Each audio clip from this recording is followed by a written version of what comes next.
From the Figure 4 Online Studios in beautiful Bothell, Washington, exclusively at WrestlingObserver.com, you're listening to the Bryan and Vinny Show with your hosts, Bryan Alvarez and Big Vinny V.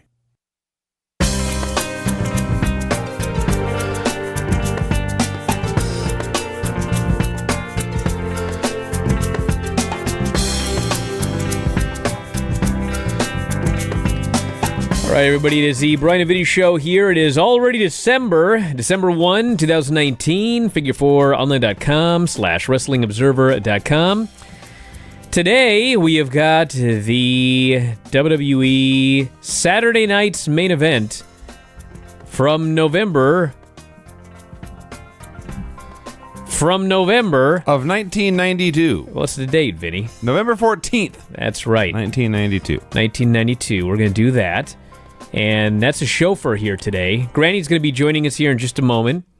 And we're going to do the Granny segment. And then some very, very important announcements in the middle of the program. After the Granny segment, but before Saturday night's main event, I have some very, very important things that need to be discussed on this program. So I hope you're all ready for that.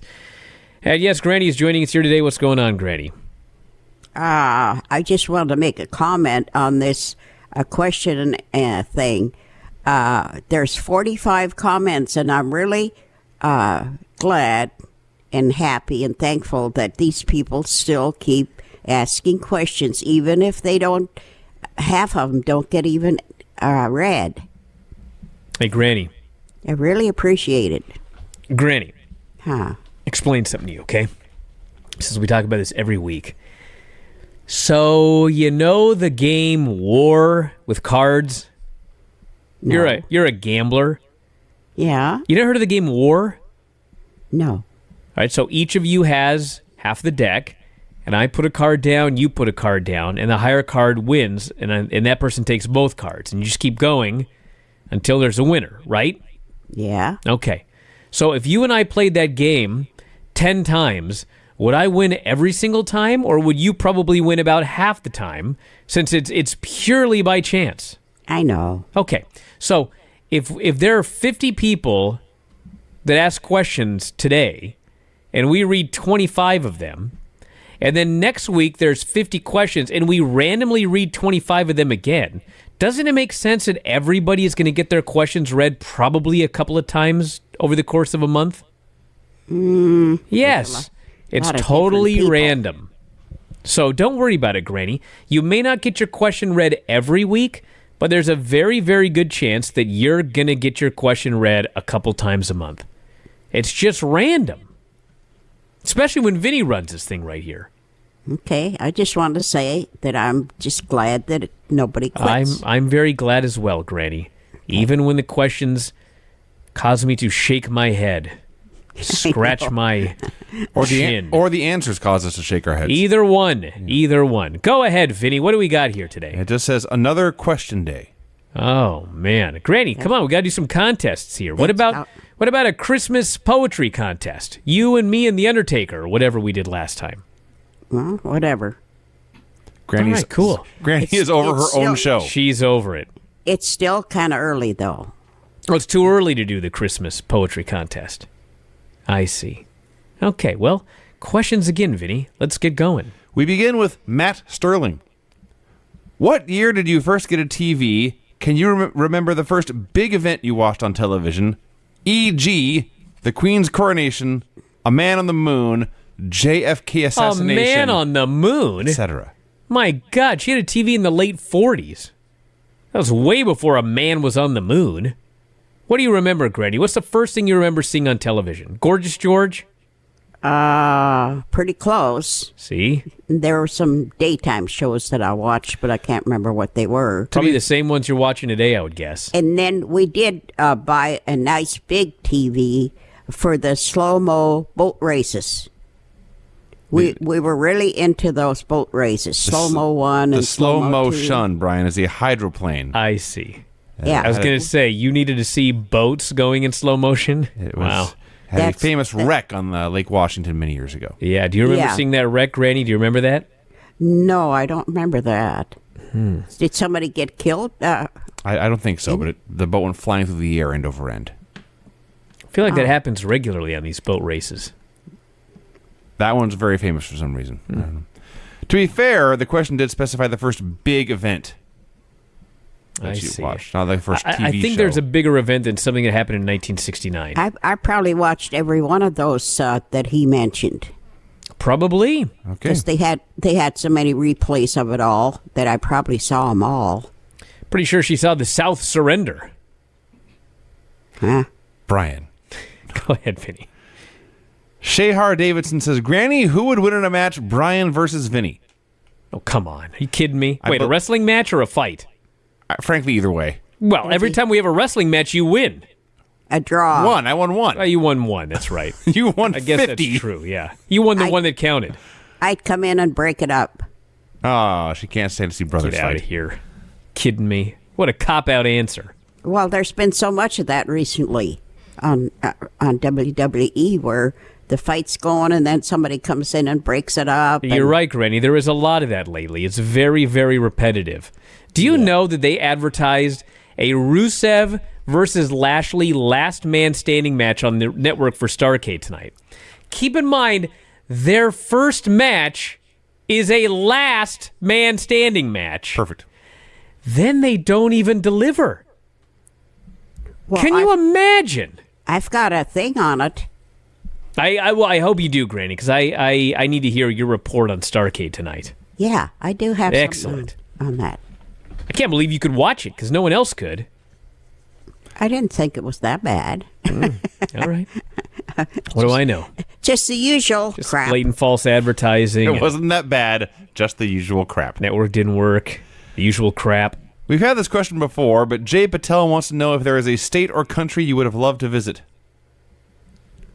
I would have kind of liked to go to the East Coast, like Maine, just to see what it's like back over that far. It's very different. Cold. Maine is very different from Washington. They have lobster. Yes. Lobster rolls. It's north on the coast. That's all I know. Yeah, It's very just like weird. to try that for a change. Rohan Unrao, a top fan, wants to know how many big league live sporting events have you been to? Mariners, Seahawks, Sonics, etc. We used to go to the, what was the Mariners before they were the Mariners? Did you go to Seattle Pilots games? No, It's prior to that, no. before they had pilots. What were the Mariners when Griffey was in it? The Mariners. The Mariners. The Even I Seattle know Mariners. How long has it been the Mariners? Weren't they something else before? There was 1 year where they were the Seattle Pilots, and then that team moved to Milwaukee and became the Brewers. Oh, okay. So I went to quite a few of the Mariner games years ago. That answers that question, Excellent. Vinny. What's happening over there? Granny's screwing the mic or something like that. Oh my gosh, I'm telling you, I can't move. No, you can move, Granny. Just don't touch the microphone. It can hear Okay, you. I had my hands around it. Yeah, That's don't the problem. do that. Granny, imagine it's somebody's head. What would happen if you put your hands around somebody's head? You think they wouldn't notice? Okay. Okay. Matt Loveridge, a top fan, asks, if you ever had a dream job you'd love to do, what would it be and why? Radio show host, clearly. No, I always wanted to be a psychologist. That I did not see coming. No, she's talked about this before. She wanted to explain to people how to make their lives better. Right, Granny? Well, I more or less help people. Sure. You know So what when I they have a mean? problem, you'd give them advice. Yeah, Yes. because I can read people pretty well. Yes. That is a knowing smile, Brian. is Yes, she can read people very, very well, Vinny. Do not question her. giving. Understood. This next question has 4 likes. Hayden Phallic says, or asks, a while back, Brian said he would never put you on a show with Dave. Would you ever want to do a I never show with said him? that. Would you ever want to do a show with Dave, and what would you talk about? I said I would never put her on a show with Dave. That's what Hayden Phallic says. Huh, I don't remember saying I would never do that. I said it would never happen. Doesn't mean I would never do it. It's a big difference. I don't think Dave and I could ever do a show together. Exactly. We're just way too different. Yes. Right? Cesar Palacios. Dave and Granny are best meeting each other in person. Just like you and Dave, Vinny. Sure. Yes. No, Okay. Cesar Palacios, a top fan, wants to know, what would you have liked to get tattooed? That's a weird question, because the answer could be like, would you like tattooed on yourself, or like what body part would you like to be tattooed? That's true. Yes. None of them. None of them and nothing. Is that your answer? Never have a tattoo. All right. I'll give it to Wayne. You're going to get a tattoo and give it to Wayne. If whatever I would want, I'll let him have. I see. Well, what would you want to be tattooed on Wayne? Now you got me, because I haven't got any idea. Okay, well, there's your... Maybe that's the contest.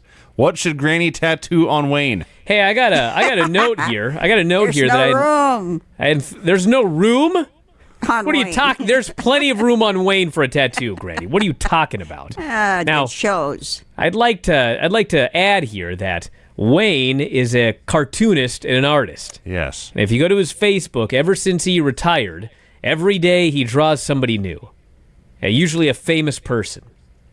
And Wayne showed up at Thanksgiving with probably a half dozen drawings of famous wrestlers. These are originals. He drew them by hand. They're caricatures of some of your favorite professional wrestling stars. He gave them to me and he said, do whatever you want with them. And so we're going to auction them off for the Whale Scout fundraiser this year. So if you have a favorite wrestler, like, I'm trying to think of who was down there. There's the Chris Jericho one that was on his Facebook, and a couple of others as well.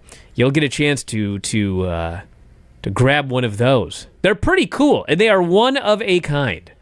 That's coming up in the Whale Scout fundraiser. Daniel Brewer wants to know, what is the perfect Christmas present for a granny from a grandson? Ooh. Apparently not Wendy's gift cards, because she didn't use any of them. I haven't used them yet either. Been a busy week. It has? Yeah. I don't really need anything. Didn't you say that, like, your brother came up for his birthday? Why didn't you take him to Wendy's if you have all these gift cards? Well, because I made a big boo-boo. Uh-oh. Is that this week's story? Did you get kicked out of Wendy's? No. I just, instead of going to Wendy's, I decided to have roast beef sandwich, potato salad, and a couple of people that got invited didn't come and didn't even acknowledge it. So Oh, that was are you talking about me? If the shoe fits. Wow. Well, I didn't know you were making us sandwiches, Granny. Maybe I would have come if I would have known that. I told Whitney Well, what day was this? day after Thanksgiving. Day after Thanksgiving. That was Saturday. Dude, we were gone all day Saturday. We weren't anywhere near your house. I said Friday. You said the day after Friday? Yes. Where were we Friday? We had something Friday. Did you bang? That was No, me. it's- That was me. It's like 5 Oh. people in this room are I banging. was afraid on the it might be somebody at my door. thing. Well, No. if the shoe fits, Granny. When Maybe Brian someone's said kicking the door. the day after Thanksgiving was Saturday, Ken's mind broke. I was just trying to think, like, hey, it's a whole holiday weekend, Vinny. Thanksgiving's Thursday, Friday. You know what I'm saying? Yeah, you're wrong. No, if there's leftovers in the fridge, it's still Thanksgiving. So you had 1 day's worth of leftovers? No, we had months worth of leftovers. So it's still Thanksgiving. Yes. So it's not even the day after Thanksgiving doesn't yet. explain your answer at all. All right. Anyway. Sorry, Granny. You should have told me. I would have told you we couldn't come. Anyway. Mike Skeggs wants to know the best Christmas present you ever received. Well, it probably was a plane ticket. Probably to my friend in California. Was a Christmas present that was nice. That the kids got together and got for me. Where in California? San Jose. No, wait. What's it, Dave? Carlsbad. No, I don't know where Carlsbad is. Could probably look it up, but I'm not going to. Let's see. Daniel Congrave. There's a theme this week. What are you getting Brian for Christmas? A guilt trip. I got it for Thanksgiving, too, this year. I'm getting him nothing.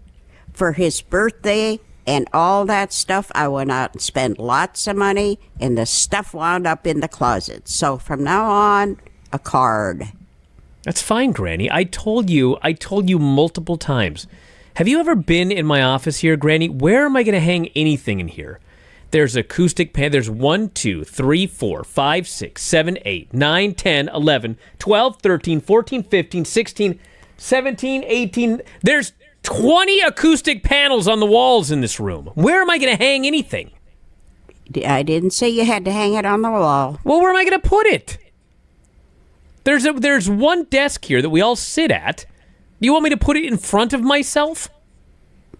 Whatever. I'll put it in front of Vinny? I just don't know where you want me to put it, Granny. Like, where will it go in this room? There's literally no place in this room. Am I wrong, Vinny? Am I being a bad grandson? Where am I going to hang a giant poster in this room? You don't have to hang it. Where could I put a giant poster in this room, Vinny? Look around this room. Corner. Sit it in the corner. There's an acoustic panel in every corner, Granny. Just leave it rolled up. In every corner of this room. I'm taking a picture right now. She just wants you to have it in the room. You can roll it up and stick it under the desk, Ryan. She wouldn't be happy with that. Look, here's a corner of the room. I'm sending this to you right now, Granny, on Facebook. I'm going to show you what's in the corner of the room. I'm sending it. Do you have your Facebook on? Yes. Are you going to ignore me? No. Yeah, guess what else happened today? What? I'll have a story. You know who... You remember when people used to say that Paisley looked like you? Remember that? Yeah. Okay, so today, it was the Christmas tree lighting on Main Street, Bothell. It's right out in front of the jiu-jitsu school. And so the jiu-jitsu school, they rolled up all the mats, and there were people in there reading Christmas stories to the little children. I took Paisley in there. I said, Paisley, let's go in. Let's listen to them tell a story for a while. She goes into the dojo. She sits on the floor where there's no mats. She listens to the story, and we go out. We watch the tree getting lit up, and then we walk around Main Street, Bothell. We're about to go home, and she says, I want to go play on the mats. I said, Paisley, there are no mats.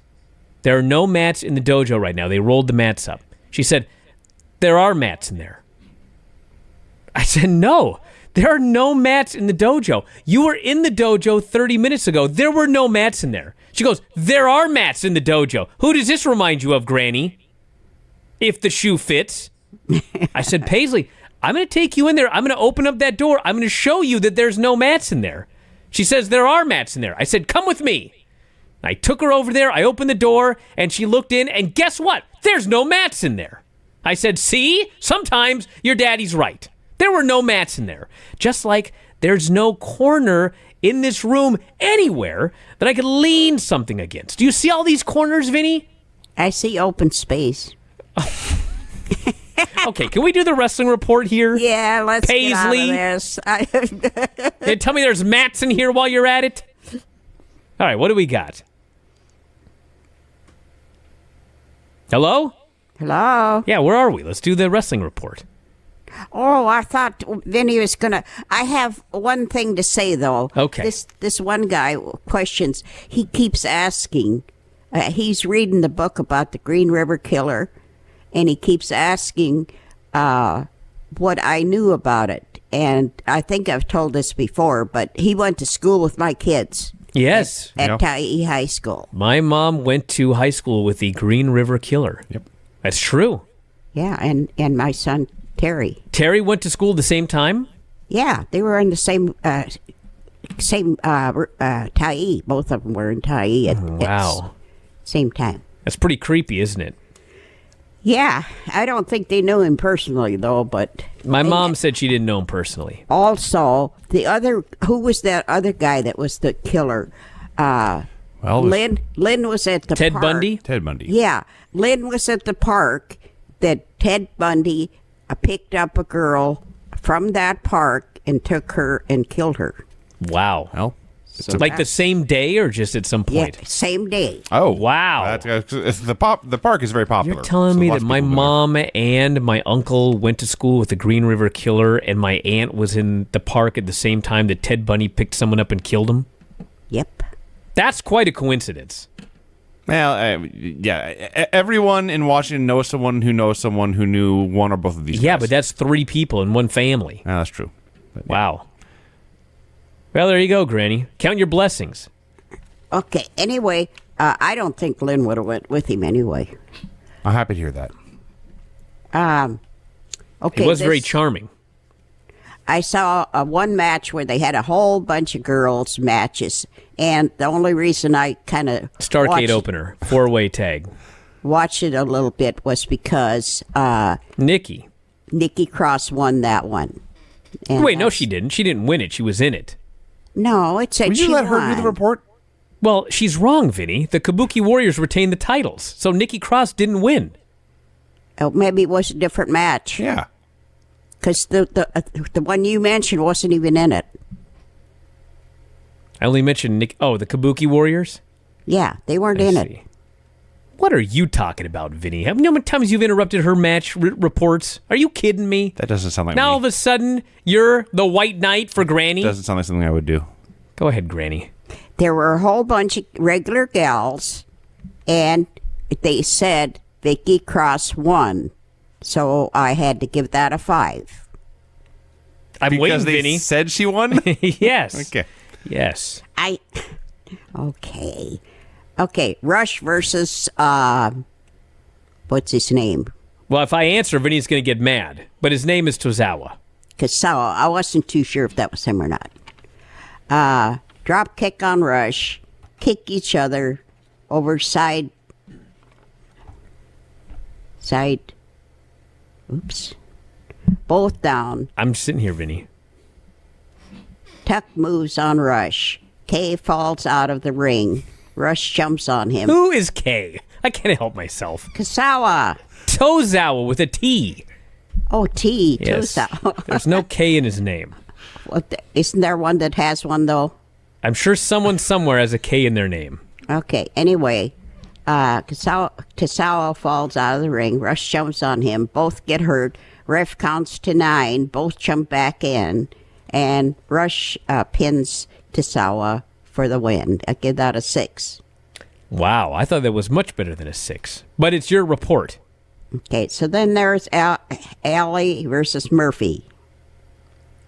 Missing punches, jaw kicks, top of turnbuckle by Allie. Both up, standing up on top. Both fall. What's new? Kick to Murphy's midsection, backdrop. That one, it didn't show who won. It kind of got messed up in the end. Who won that one? Brian, why don't you answer the question? I don't remember. Who won? Is it from Starcade or NXT? It's not from Starcade. I know the Starcade results. It didn't show any wins. Ollie and... Was that from Raw? Who? Ollie and who? Murphy. I think Murphy won. It sure didn't show it. So Well, they've had a few matches. They've I wrestled know on that. SmackDown. They've had King of the Ring qualifier. Check the most recent Raw. God. Dude, you're the one that asked, Vinny. This is your fault. When did I ask what... Yeah, you did ask, didn't he, Ken? Don't answer that. Buddy Murphy beat Matt Hardy. That's definitely not the match. Granny, I don't know where you saw that. I don't know who won. okay, I can't help you. you guys you're bad. Oh, wait, no. You know what? Was that the pre-show for Survivor Series? I'm looking at Pro Fight DB right now. Why are we bad, Granny? We don't know when the match was? Gee, what did I see? I don't know. Was I You sure it wasn't a sleeping? video game? Gee, I don't even know how I played in Well, video. this is not working. We know they've wrestled several times, but on Pro Fight DB, there are no matches with Ali listed since 2017 for Buddy Murphy. It's like a cage match. Huh. Maybe I'll have to go back and see if I can find it again. Murphy. Well, I'm Okay. gonna find it here, Granny. While Vinny's Buddy Murphy. dinking around here. All right, so Ollie, Drew Gulak. Dark matches will not count. It could be NXT because I did I couldn't find 205 Is there a at chance, Granny, that you meant Aleister Black? No. all. No. Okay. No. I know him. All right.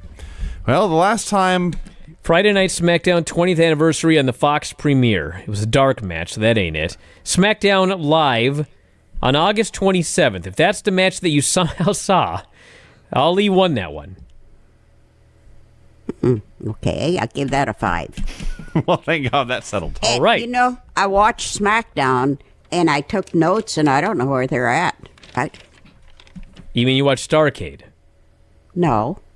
It's Friday night. Okay. Well, I thought earlier tonight I was talking about Starrcade, and you said I've got something on that. Oh, I do have it. But Okay. I also watched that Friday night one and took notes, and Okay, anyway, LeRae versus Kaya. Is it Kaya? Kai. Dakota Kai. Kai. Face drops, head kicks, face drop on apron twice on LeRae. Working on Kay's knee since she brought out a knee thing, whatever. A crutch. One out of the ring, the other jumps on her, both down. Referee counts to 7. Reffy. Yeah. Don't interrupt her report, Vinny. A steady punch on Dakota. A steady punch? A steady punch. Like a steady rain? She did. Kick out. Kaya gets chair. Oh, boy, oh, boy. Kara gets chair, but one other girl comes out.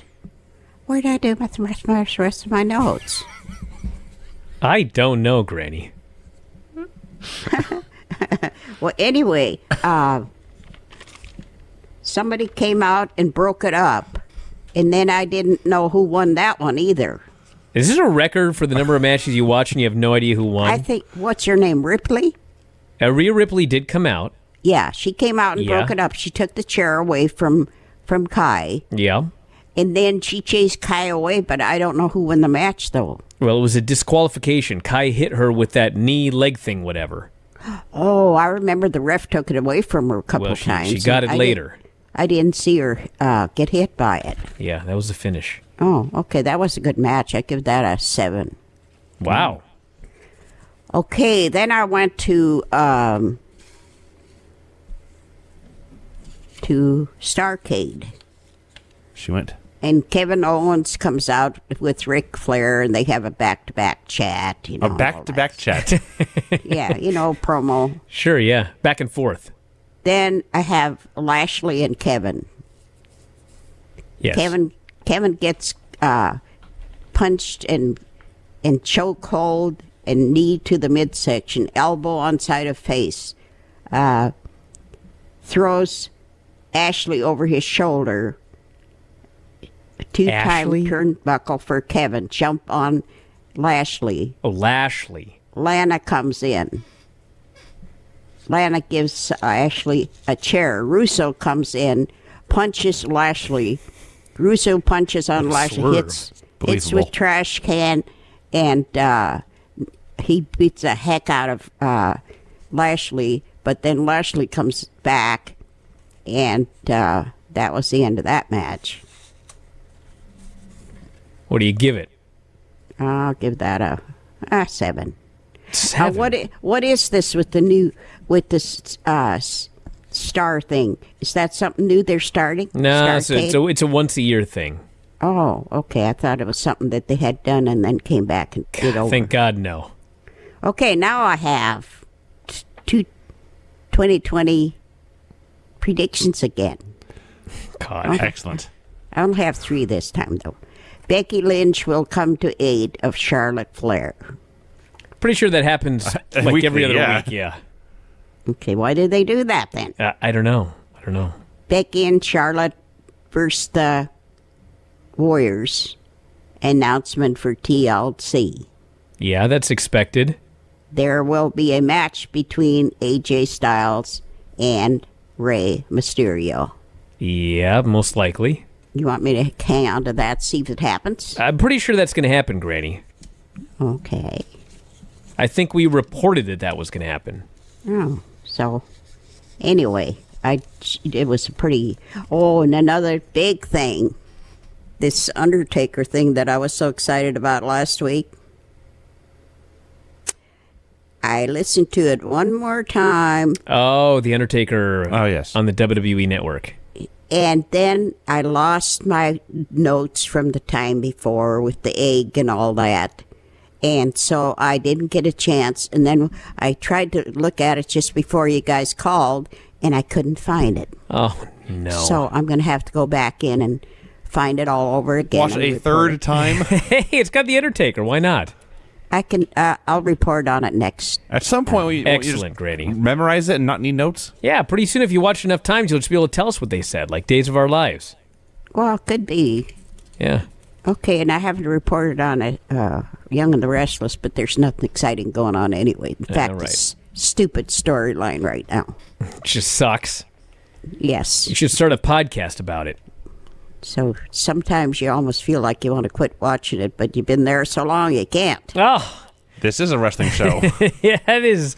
Just That's like 2 you, Brian. million people, Granny. Yes, 2 million wrestling fans feel exactly like you do right now. Yep. All right. Anything else? Nope. All right. Good work, Granny. We'll talk to you next time. Okay. All I right. feel a little better. Maybe I'll eat more for dinner than crackers. Okay. Well, take care of your belly. Okay. All right. Bye. Sounds good. Have some water with Bye. that bread. Okay. Bye. Okay, bye-bye. Don't get that belch in there, by the way. Hey, since I always forget till somebody reminds me, yes, the Christmas show is coming up. It will be taking place in December, around Christmas. And for those of you that have no idea what the Christmas show is, it is a show that Vinny and I do with a number of different guests, and we drink copious amounts of alcohol, and we get trashed, and then we do a show where we don't talk about any wrestling whatsoever. That's the idea. We have guests on the show, we call people, and in fact, we open presents from you, the listeners. Now, do not send us anything of any value whatsoever, because we get drunk, and then we open these presents, which means they all end up in a box in the corner of my room that ends up going into the recycling. I have no idea what I get every year. I couldn't tell you. Like, I remember that one year we got those American flags, because that sobered me up real quick. And I think I've gotten some shirts that I still wear to this day. But like 99% of the stuff that we get, we just don't remember. So if you're going to buy something valuable, use that money and buy something valuable, buy a meal for the homeless, or do something like that. But if you want to get a gag gift that you want to send to Vinny and I, and everyone else who's here, the address is Post Office Box 426, Woodinville, Washington, 98072. Figure 4 Weekly, Post Office Box 426, Woodinville, Washington, 98072. Make sure you send that stuff ASAP. Mm-hmm. We're probably not going to tape for a few weeks yet, but if you wait too long, like sometimes we get gifts after the Christmas show has been recorded, and then we just like never open them because we keep forgetting. So have your gift here ASAP, and we will open them here on the air. We will do our best to acknowledge you, the sender, but again, we're drunk, and so God only knows what will happen to your gift. God only knows if you'll end up being acknowledged. God only knows if you'll be thanked and or belittled. That's just the way things go on the Christmas show. Right? That's the long and the short of it, yes. That's the long and the short of it. Now, the other thing here, very important, on the Friday edition of the show, that's why I couldn't go to Granny's. We did a show on Friday. You and I did. Yes. Yes. So on that edition of the show, we were reviewing the NXT and AEW shows, and there was a Join Dark Order gimmick. Mm-hmm. Remember this? I do. And I signed up Ken. You victim. Yes. Yes. Do you remember this, Ken? How could I forget it? Well, you were all concerned that I signed you up for a cult. I wouldn't do that if I were you. So you were all concerned that we signed you up for a cult. Right. Right? Indeed.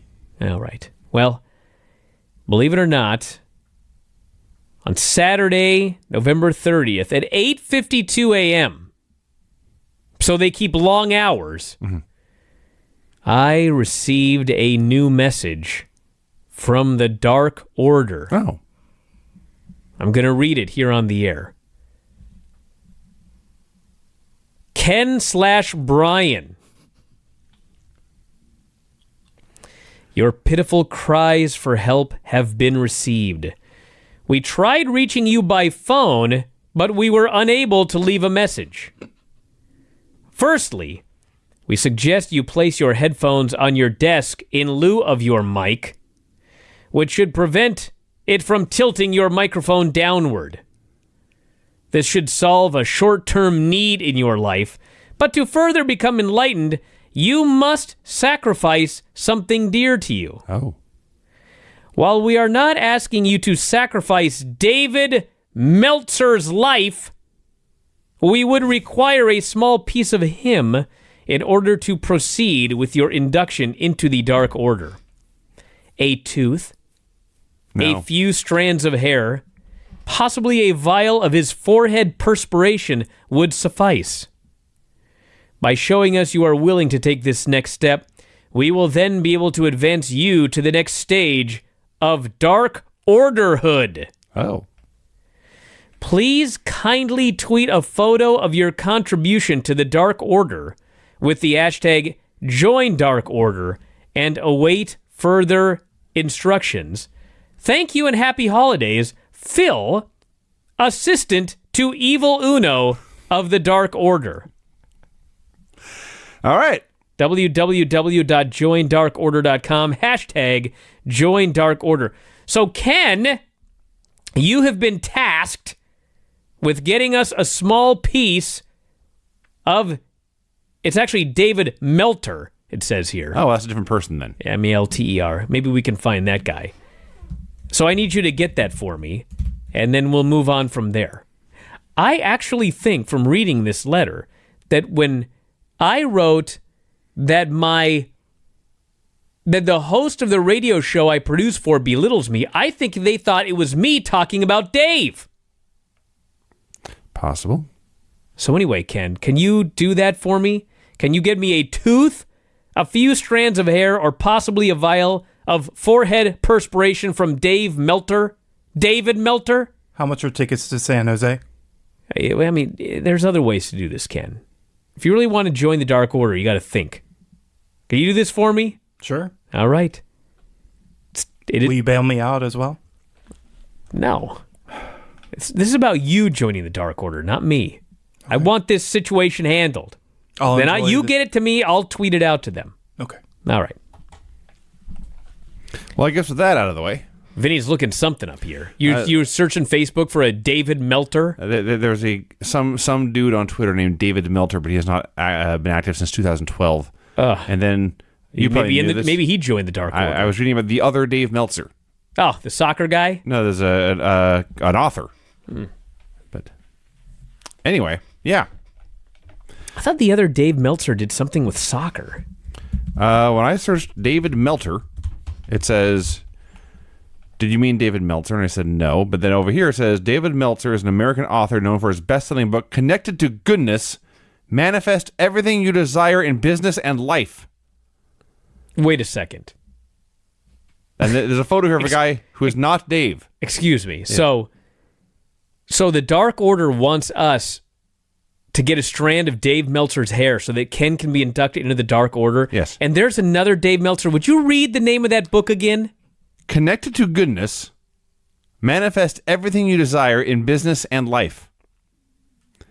It sounds to me like this David Meltzer might be in the Dark Order. You know what? Yeah. It's all about making your life better, Vinny. Stop being a loser.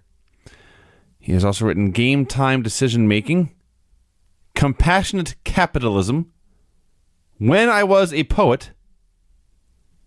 Is there anything he hasn't written about? That's the real question. He has been published in the San Francisco Poets, Bay Area. Wow. Look at that. Actually, there's another Brian Alvarez that does stuff with soccer. Maybe that was it. That's it, yeah. All right, well, let's go here. Let's do the Saturday Are we reviewing wrestling on the show? I've totally forgotten. WWF Saturday Night's Main Event, November 14th, 1992, which is, of course, the exact same date of a Superstars that aired in the morning. I'm so itchy. Go ahead. Well, that was distracting. I was distracted by itching so profusely. So we open with something I've been looking forward to for what feels like years. Money Incorporated versus, in their only match together ever, the Ultimate Maniacs. Yeah. As you may expect, the Maniacs hit the ring in a maniacal manner. They clean house. And then we go to an instant replay where Bobby the Brain Heenan uses a telestrator known as the Brain Scan. A telestrator? That's what the device is Wow. called. Yeah. To draw on the screen, and what happened, it turns into a political joke where his diagram of the action turns into a drawing of, as he puts it, that other loser, H. Ross Perot. Vince is disgusted. Absolutely. By the way, when the Maniacs hit the ring, they're going all crazy, and Vince explains they're running the aisle pell-mell. That's what he said. Like from the pokey little puppy. Pell-mell. When Vince McMahon says it on commentary, it seems perfectly normal. When you say it out loud, it sounds weird. That's what he said, though. I believe you. Why is it not weird when Vince McMahon says pell-mell? Because he's Vince. He says weird things all the time. This is weird. This was bizarre. So they're running wild, and then the heat is just Warrior goes for his shoulder tackle. He hits the ropes like 3 times, and DiBiase dodges. The heat is like nothing but sleepers and chin locks. Just a bunch of holds. Vince keeps calling him Irwin.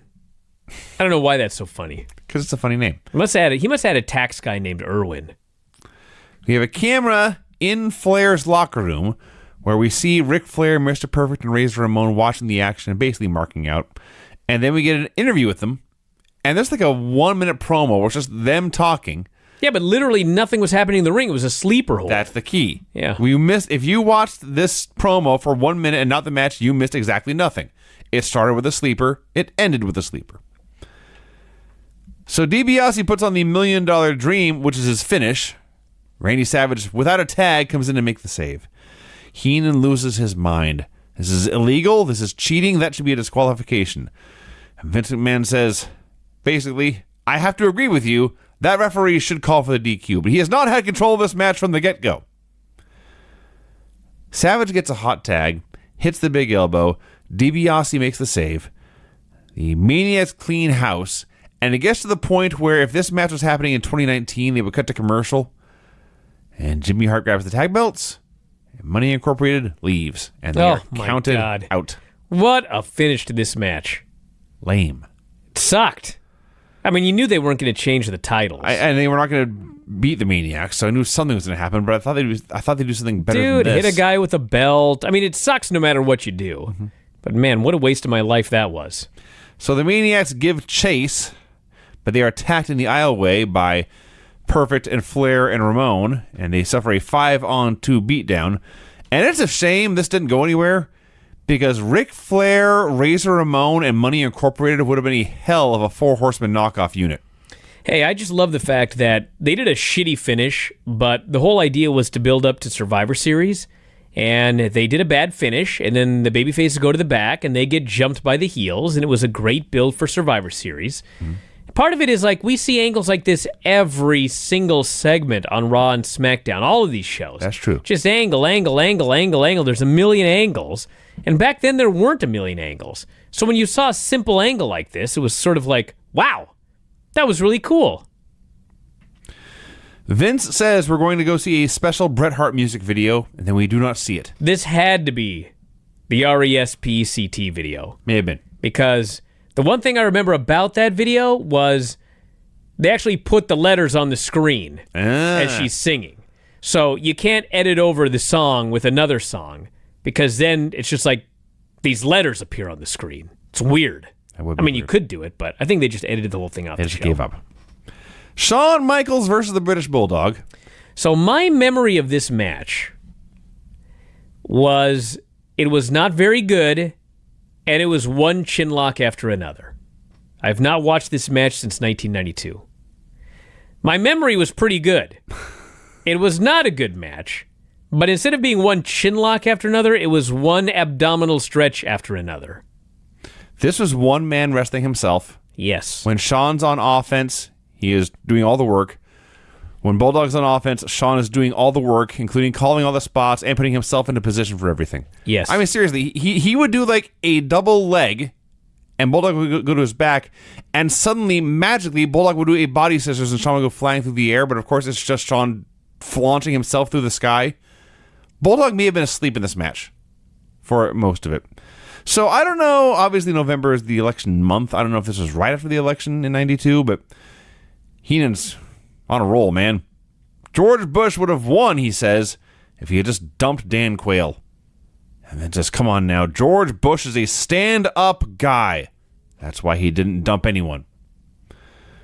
So, in the middle of this match, Sean removes the turnbuckle pad. He unties the turnbuckle pad, I should say, but leaves it on, but hanging there. And then at some point, I don't even know when, he tears it off. And when the time is right when Bulldog's making his comeback, Sean whips him into the exposed turnbuckle, and Bulldog's back goes out. Before we get to that, there was a spot early where Sean does a few high spots, puts him in the short arm scissors, and Bulldog tries to deadlift this man twice and finally gets him up on the third try. Now, I don't know if you've ever tried to lift a man. Been a while.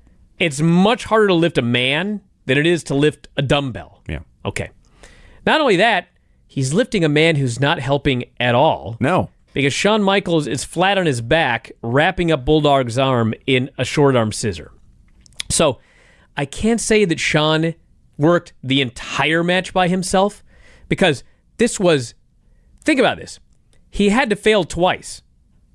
So he had to deadlift Shawn up to his waist level and then put him down. Then he had to deadlift him up to his waist level a second time and let him down. And then the third time, he had to not only deadlift him, but get him all the way up onto his shoulders with no help. Granted, he used his second hand for the second half of it, but he legit one-arm deadlifted this large dude. Sean was probably 225 pounds at this point, a legit 225. He deadlifted this guy all the way up onto his shoulders and then fell back. So maybe he was asleep the whole match because he needed all of his strength for this one spot, and then he was just done for the night. But it was a very impressive spot. He was a very strong man. He was a very strong guy. So Bulldog's back into the turnbuckle, but he's not done yet. He whips Sean into the corner, and Sean ends up lying horizontally across the ropes in the corner.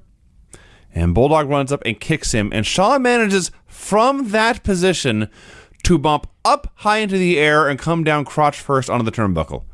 That was the most amazing part of the entire match. I was more impressed by that than the deadlift. No, this was much easier. So then Bulldog goes for a superplex, but his back gives out, and Shawn falls on top, and the ref counts 3, and Shawn Michaels is your new Intercontinental Champion. Shawn did that spot in the corner all the time. He probably did. Except usually he would be kicked once, kicked twice, and the third time he would go up in the air and crotch the top rope. So this was the exact same spot. He just had to crotch the corner, the buckle. Yeah. So yeah, Shawn wins. And the match was not like a good match, but it was something to watch here, as Shawn did 90% of the work. Yeah. It was okay. Yeah. Every Shawn Michaels match I've seen was better than this. Almost all of them, yeah. Gene interviews Team Flair. Flair, of course, being the Ultimate Company man, he does a promo for the Shawn Michaels Bret Hart match at Survivor Series that is now champion versus champion. He does eventually make it about himself and says whoever wins that match, Big Daddy will be waiting. So Mr. Perfect is talking about how these two egomaniacs, by which he means the Ultimate Maniacs, they try to gel as a team, and Gene cuts him off and says, hey, as I recall at SummerSlam, you were the one sabotaging them. And Perfect says, yeah, and we showed how easy it was to confuse and manipulate them. Razor, it's funny because Flair is Flair, and Gene is Gene, and Perfect is Perfect, and they all fit right in. And Razor is still working on being Razor Ramon, and he speaks very slowly. He takes his time. He's very thoughtful. It's like the promo grinds to a halt when he starts to speak. Not because it's bad, but because the whole tone and pace shifts so dramatically. But he's talking about how there's fighting the aisles and fighting the ring, and there's more fighting where that came from. And finally, Flair promises it's not about winning or losing at Survivor Series. It's about getting out in one piece. And then finally, months After and all months these years, and it seems. months after this feud started, Papa Shango gets his title match against Bret Hart. But beforehand, Gene interviews Bret backstage, talks about winning the title in Saskatoon, and now facing the 300-pound Papa Shango. And Bret cuts the most awesome, clean-cut, all-white meat babyface promo. Ever since I was this tall, he says, growing up with my dad Stu, me and all my brothers, we grew up in the dungeon. He'd take us down on the mats. He'd show us hold after hold after hold. He made us all tough. He taught us wrestling and how to be tough. How to be tough. It was my dream to get to the WWF 8 years ago. And then I was a tag team champion. And win or lose, it didn't matter. I was always going to keep learning. I learned from my victories. I learned from my defeats. And then I had a big dream to win the Intercontinental title. I never thought I would get any higher. And now... He was so matter-of-fact about that, too. He was like, I never thought I'd get any higher. He was certain he would never get past the Intercontinental title. I am certain Bret Hart never thought he would get higher than the Intercontinental title. Now he says, I am the world champion. This is a dream come true, and Papa Shango is not going to take it away from me. Now, this is not a great promo like The Rock, just to name one guy, where it's so wildly entertaining that you want to rewind and watch the whole thing again, but everything Bret Hart said was so sincere. Yes. And believable. That's every Bret Hart promo. This is an especially great one. Well, it was especially great. It was a promo where you want to get behind the guy. Yes. You want the man to succeed because he's the everyman. He is the everyman. It means so much to him. It means so much to him. He never thought he would even get it. He's so grateful for it. He's so humble. He's determined. This was the most humble promo I've ever seen by a reigning world champion. Well, I'm sure some of the Bob Backlund promos were probably as humble as this one. Bruno Sammartino, you kidding me? That's a humble man. He was a very humble man. But yes, this was awesome. You ever notice how, I don't know if you do this, but sometimes I'll write a report and then I have to go back and rewrite it. It's been known to happen. All right. I'm writing this report, and I'm just writing about how fucking terrible Papa Shango is. He's just terrible. The first few minutes of this match, he's awful. I'm like, God, got Shawn Michaels in there wrestling a match with himself. Now Bret Hart's out here wrestling a match with himself. Like, and then, like, I mean, it wasn't quite like this, but DiBiase and IRS practically are working a match by themselves to a large degree, yes, yeah. Like, my God, these challengers. Then, as the match kept going, he actually did a good job. I think the problem is Papa Shango just isn't very good at selling. His selling is terrible. We have never seen him sell on the show until now. Now you know why. Yes. But as a guy, as a monster, like he was a good, big, mean heel. Yeah. And so when he got the heat, when he beat the guy down, when he walked around and went, ah, and he's just growling, and Vince goes, he's chanting. I'm like, no, he's growling. Yes. What are you talking about? That was good. And Bret sold great. He's a great wrestler. Have we ever said that here on this show? He's very good at wrestling. Excellent wrestler. By the time this was over, I thought, you know what? That was a great WWF title TV match. TV main event. Yes. It's great. The other key to this is it's very simple. Bret hits the ring a house of fire. And it is, by 1992 WWF main event standards, it's a very fast pace. And then when Papa Shango takes over, the pace drags to a halt. Because you're not supposed to cheer for the heel. It also helped that, yes, Papa Shango is way better. He's 6'6" and 300 pounds. So him on offense is very believable. He's all just doing chin locks and bear hugs and nerve pinches. And then when Bret makes his comeback, the pace picks up again. So everyone's cheering now because it's fun. And finally, Shango misses a shoulder charge, and Bret puts him in the sharpshooter, and Papa Shango submits, and Bret wins, and all is right with the world. You know what this reminded me of? This reminded me of Jericho and Scorpio Sky. It is a match that you probably wouldn't want to headline a pay-per-view with. but as a television main event, it was a great world title match. It's exactly what this was. We've now seen 2 of them in 1 week. Scorpio Sky and Chris Jericho was better than this. It was better than this. But I want to make that very clear. It was better than this, but they were both good television world title matches. They accomplished the job. I mean, whatever their next AEW pay-per-view is, it's like in February. It was not going to be Scorpio Sky. Not Scorpio Sky, Chris Jericho. No. We go to the funeral parlor with Paul Bearer, which, if you don't recall, was an interview segment.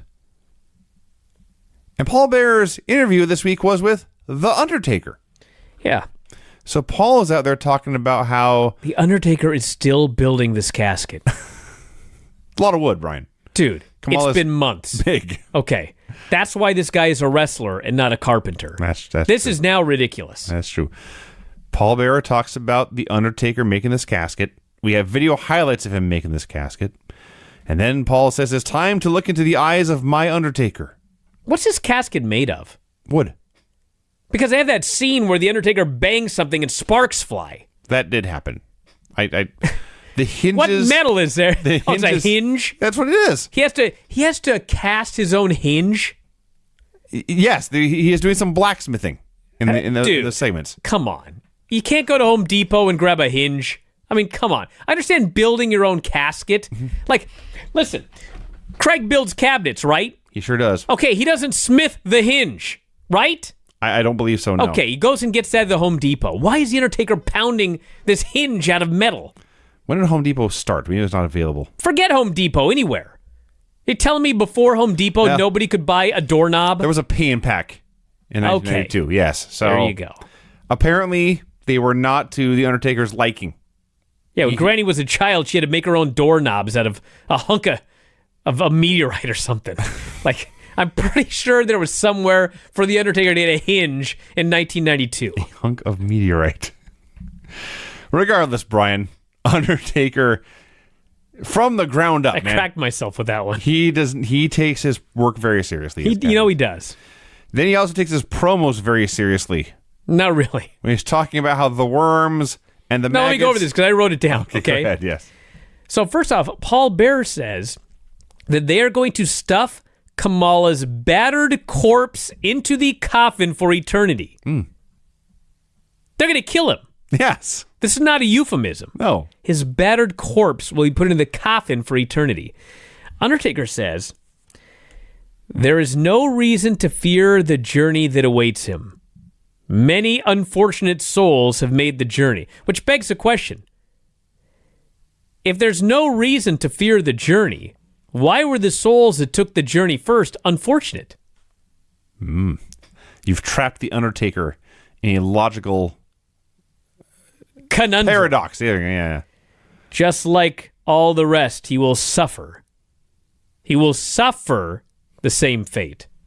So, sounds to me like he's telling Kamala's story, not to worry about this. It seems very worrisome. As the worms, and this sounds worrisome, as the worms, the maggots, and the larvae take turns feasting on your rotting carcass, there will be only one thing left for me to take, and that is your soul. Rest in peace, Kamala. Nice enough to say his name. Now that I read this back, there's going to be worms, maggots, and larvae taking turns feasting on his rotting carcass. Oh, my. Yet Kamala has no reason to fear this journey?